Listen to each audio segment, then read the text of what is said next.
The sky above Tarvek's station shimmered with the eerie glow of ion storms. From his observation deck high above the city, Grand Imperator Varn watched the flickering lights with a satisfied grin. Beneath him, millions toiled, obedient, broken, and conquered. The Corran Empire had stretched across 7 systems now, and the last remaining rebel sector had fallen 2 weeks ago. All that remained was cleaning up the scraps, mercenaries, smugglers, and one particularly stubborn nuisance. Any word on the rogue ship? Varn asked, turning to his adjutant. The adjutant bowed low. Yes, my lord. The vessel known as Warden is still evading our patrols. It appears to be captained by a human. Varn's face twitched. A human? Singular? Yes, sire. Intelligence confirms only one life sign on board. The ship is small but fast. It's been hitting our outposts, supply routes. Last week it disabled a corvette near the Sereth Belt. Varn scoffed. 1 human in 1 ship? What madness drives a species to such arrogance? Destroy it. I want it gone by sunrise. Yes, my lord. 6 light years away, inside the cramped cockpit of the Warden, Captain Eli Mercer leaned back. In his seat, listening to the Corran transmission loop. Repeat. All citizens of the sector are now under martial law. Resistance will be met with extreme force. The Imperator sees all. Eli muted the broadcast and stared at the stars. His hands were calloused, his eyes lined with exhaustion. His ship was old, a stealth frigate refitted from Earth's forgotten colonial fleets. But under its scarred hull lived something no Corran intelligence agency could predict: human tenacity and a pilot who didn't care about survival as long as the Empire bled. AI, status report. A smooth female voice responded through the console.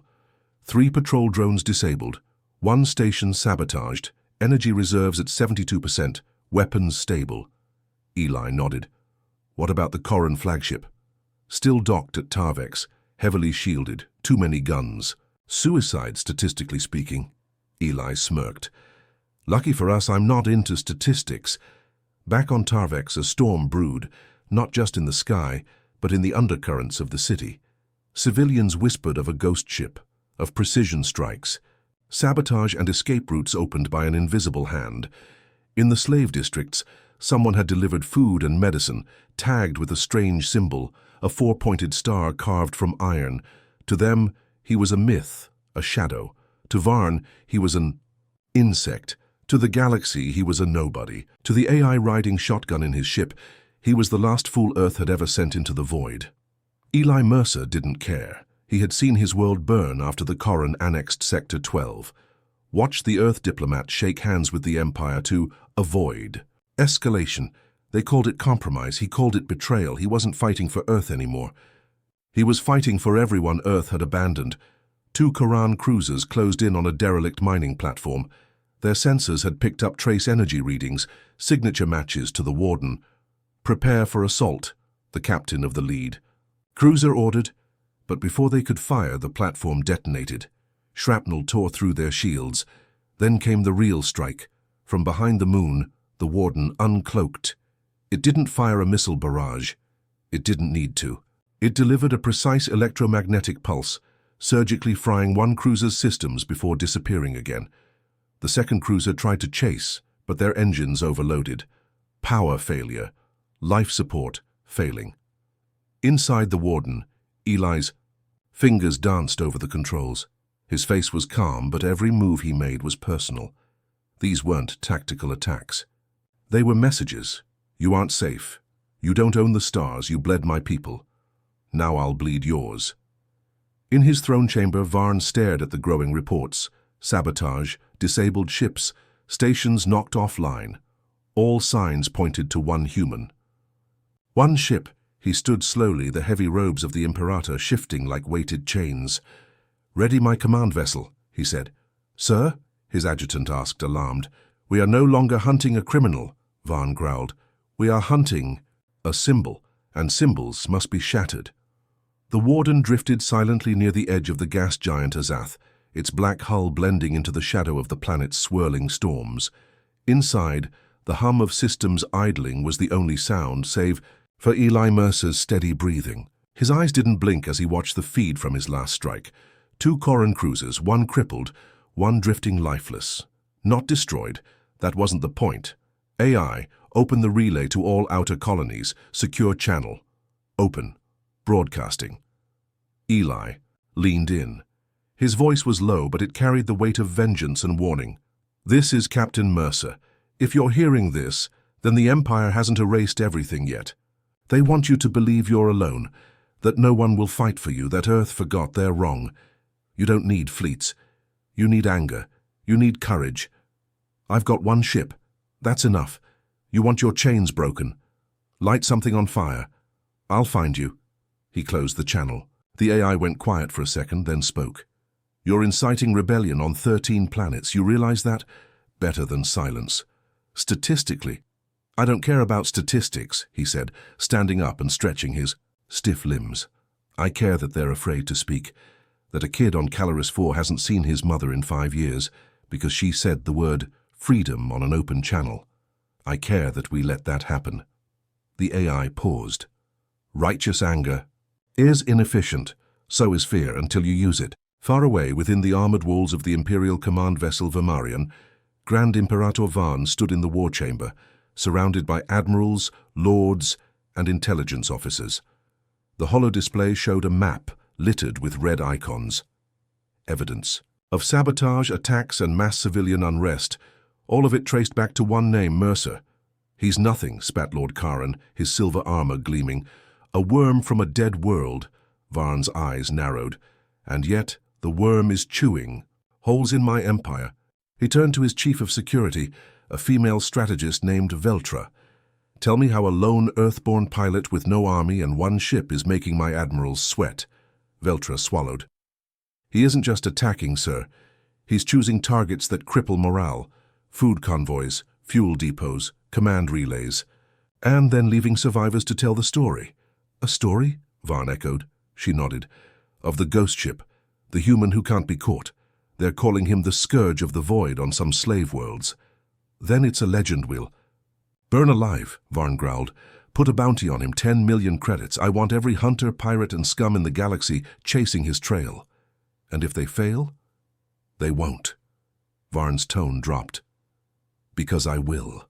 2 days later, in the wreckage of an abandoned Corran supply hub, Eli leaned against the charred remains of a hangar wall. He'd just taken out the fuel cache with precisely timed thermite charges, crippling transport runs to 2 outer systems. But he wasn't alone. A voice crackled through the comm. So you're becoming predictable, Mercer. Eli's muscles tensed. Who are you? He said, crouching behind a support beam. A shadow moved across the smoke. A figure in sleek Corran armor stepped into view. Not a soldier. Too quiet. Too poised. The visor retracted. A woman's face, pale and scarred, met his. Veltra, she said. Imperator Varn's bloodhound. Eli raised his blaster slowly. So you're a long way from his leash. I asked to find you alone, she said. I wanted to see if the stories were true. He didn't answer. You really think you can bring down the Corran Empire with one ship? Eli's voice was cold. No. She tilted her head.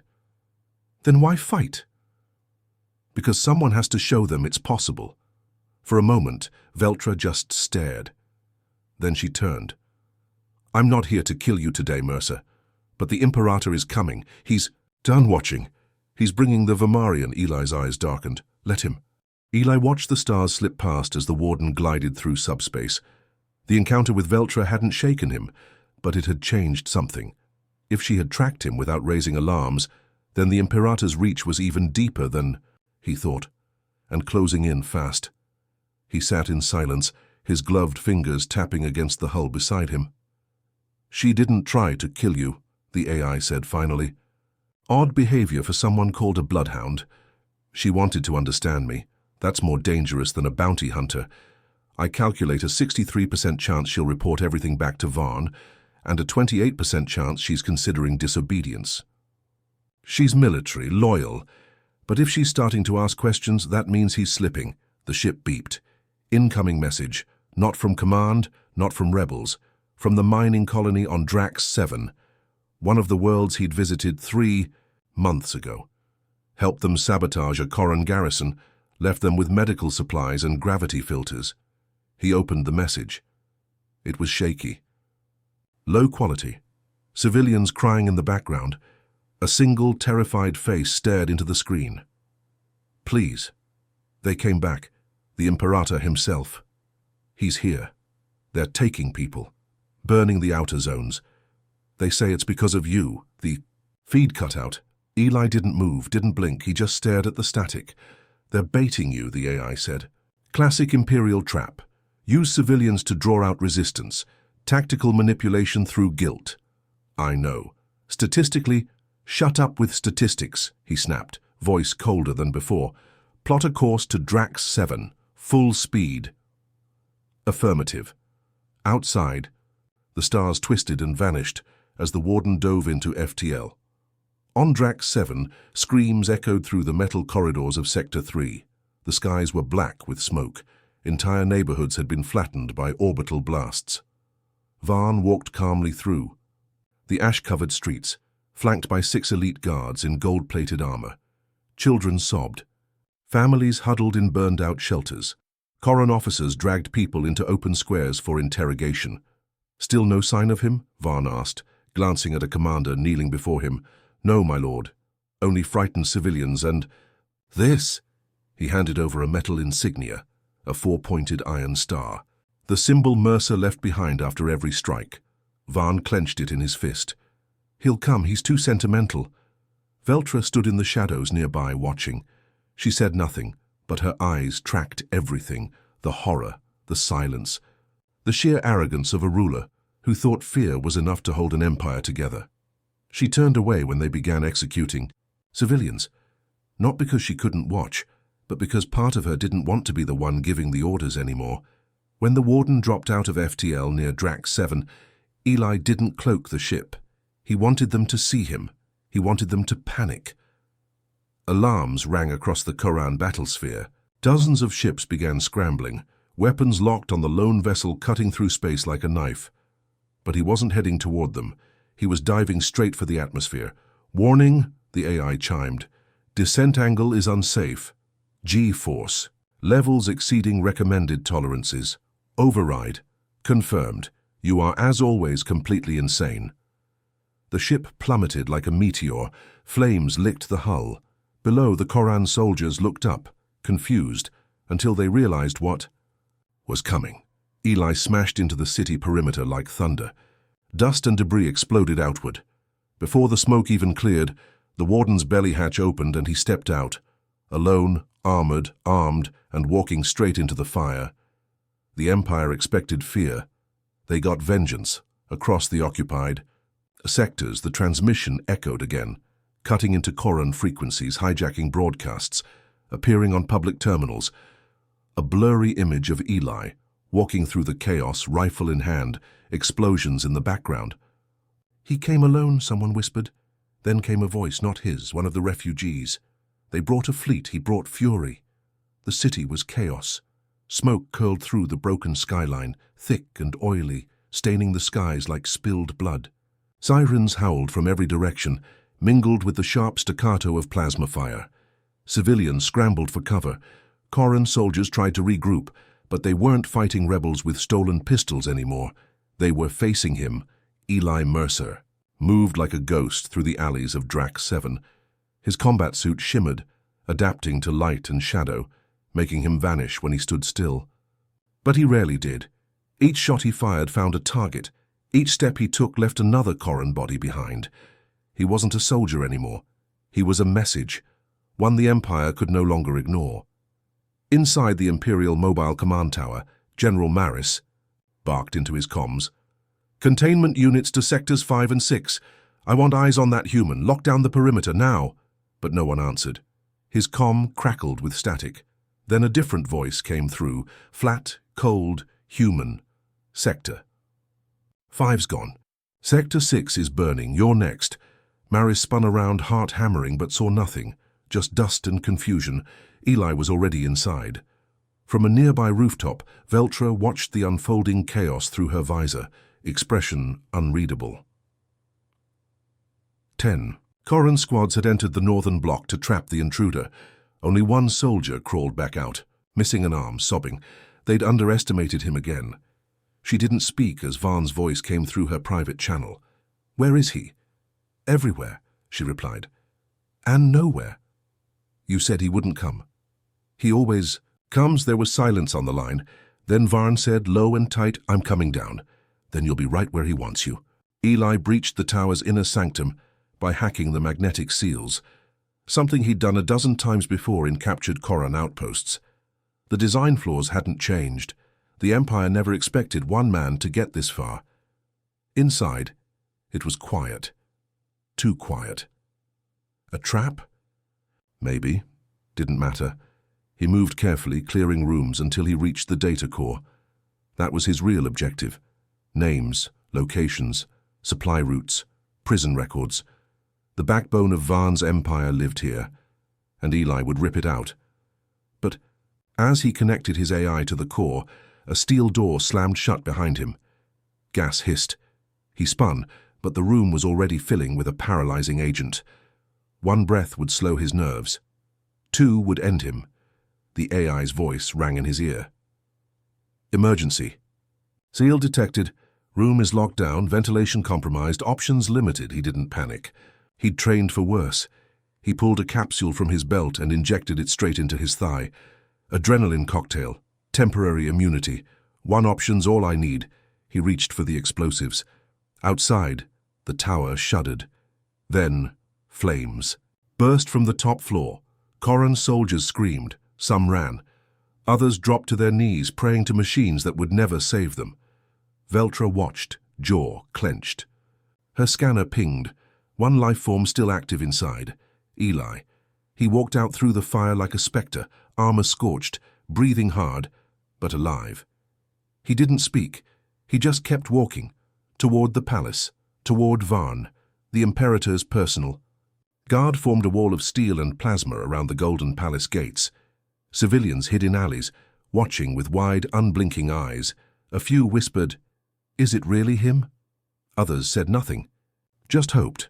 When Eli appeared from the smoke, a hush fell. He stood still for a heartbeat, then took off his helmet. His face was bloodied, tired, and absolutely unafraid. Then he raised his voice.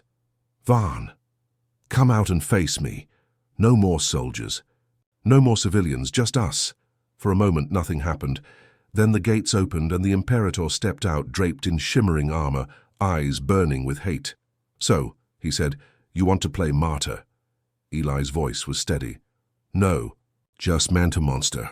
The square outside the palace fell silent, as if the entire city held its breath. The smoke drifted lazily across the broken skyline, and the only sound was the low hum of plasma weapons cooling in the distance. Corran soldiers watched from rooftops and behind shattered barricades. Civilians peeked through cracked walls, torn blinds, and between the rails of broken balconies. Vaughn walked slowly down the palace steps, gold-trimmed armor gleaming in the firelight. He carried no weapon at first, just a sneer carved across his face like a scar. "You want the Empire to see this, don't you?" he called out. The rebellion's savior standing tall, the hero with the ghost ship. Eli stood his ground. "I didn't come here for a show." Vaughn's lip curled. "Then why didn't you strike from the shadows like you always do? Why not snipe me from orbit? Poison my drink? Isn't that the human way?" "Because you'd call me a coward." Eli unholstered his rifle and tossed it aside. "And I want the galaxy to see what kind of man you really are, when there's no slaves, no soldiers, no throne to hide behind." Vaughn drew a curved energy blade from his hip. "A noble death, then?" "No," Eli said. "A necessary one." They clashed in the center of the square. At first it wasn't a fight, it was a storm. Vaughn came in fast, powered by augmented strength and decades of brutal training. His blade hissed through the air, missing Eli by inches. Eli ducked, pivoted, dodged. He didn't need to match power, he just needed to outlast it. One cut, two. A gash across his arm. Pain fled, but he didn't falter. He wasn't fighting for glory. He was fighting for the girl in Sector 9 who watched her father executed, for the miner on Velos Prime who lost both legs to a Corran blaster, for every voice that begged for help and was met with silence. Vaughn struck again, this time landing a brutal hit across Eli's ribs. Armor cracked, blood spilled. Eli dropped to one knee, gasping. The Imperator raised his blade. "This is what rebellion looks like," he bellowed to the watching crowd, one broken man on his knees. But the crowd didn't cheer. They didn't bow. They watched, silent, and still, and then Eli smiled through the blood. He reached into his vest and pulled out a small metal sphere. "A signal beacon. Activated. You've already lost," he whispered. Vaughn's eyes widened. "What?" The warden decloaked above the square, hovering, silent, terrifying. And then came the sound that froze the hearts of every Corran officer on the planet. A deep, low rumble, ships, not just one, dozens. One by one, rebel crafts dropped from orbit, stolen frigates, captured fighters, civilian haulers modified for war. They weren't pretty. They weren't standard. But they were here, a makeshift fleet assembled behind the warden, blocking the Corran escape routes and sending one loud, clear message: "You are surrounded." Veltra watched from a nearby command post, jaw clenched. "He did it," one of the Corran lieutenants whispered. "He brought them together." Veltra didn't speak. She stared at Eli as he stood bloodied but defiant, eyes locked on a furious Imperator. Eli raised his voice, not to Varn, but to the galaxy. "You built your empire on silence, fear, obedience, but we're done being afraid." The rebels watching from orbit began transmitting his voice across every open frequency. Today, one ship became a fleet, one voice became 1,000, and one tyrant, he turned back to Varn, meets his end. Varn roared and charged one last time, but Eli didn't move. He waited. He let the Imperator close the distance, and then, with a twist of movement faster than anyone expected from a wounded man, Eli sidestepped, grabbed Varn's arm, and drove, his own blade hidden in his boot, deep into the tyrant's side. Varn choked, staggered, dropped to the ground. The square erupted in gasps and stunned silence. And then, cheers. From orbit, the AI's voice crackled through the warden's main feed. "Target neutralized. Corran communications disrupted. Rebel ships are requesting orders." Eli wiped blood from his mouth, breathing hard. "Tell them," he said, "the Empire's reign ends today." The body of Grand Imperator Varn lay still on the scorched stone of the palace square. His golden armor, once the symbol of fear across 7 systems, was cracked open like a shell, blood pooling beneath him in quiet finality. The crown at his belt, untouched, unused, rolled a few feet, then stopped. For the first time in decades, the Empire had no voice, and the stars felt different. Above Drax 7, rebel ships formed a wide defensive net, not organized by rank or protocol but by belief. Corran supply freighters fled, border fleets turned back. News of the Tyrant's death spread like wildfire across military channels, black market networks, and even encrypted civilian forums. In slave camps, guards found themselves outnumbered and outmatched. In war factories, production lines went quiet. On occupied worlds, flags came down. One man, one ship, one death that shattered the illusion of power. Inside the medical bay of the warden, Eli Mercer lay on a cot, shirt off, ribs wrapped, arms stitched. His face was pale, his body broken, but his eyes were wide open. "You're lucky," said Veltra quietly, standing in the doorway. "If that blade had gone a few centimeters deeper, you'd be the one they're burying." "I'll heal," Eli muttered. "He won't." She didn't smile, didn't flinch, just nodded. "I filed my resignation," she said. "Effective." "Immediately?" He raised an eyebrow. "And they accepted that?" "Well," she shrugged, "hard to serve an empire that doesn't exist anymore." Eli gave a weak chuckle, then coughed. "That's a hell of a retirement." "Not retiring," Veltra replied. "Just switching sides." She reached into her coat and pulled out a data chip. "This has everything. Prison locations. Black. Site labs. Hidden fleets. All the rot Varn kept buried." Eli stared at it. "Why are you giving this to me?" "Because you're the only one I trust not to become him." Within a week, rebel cells across Corran space united. Not under one flag, not under one leader, but around a symbol. An iron star scratched into old steel. People stopped whispering Eli's name like a legend. They started saying it like a promise, and the warden became more than a ship.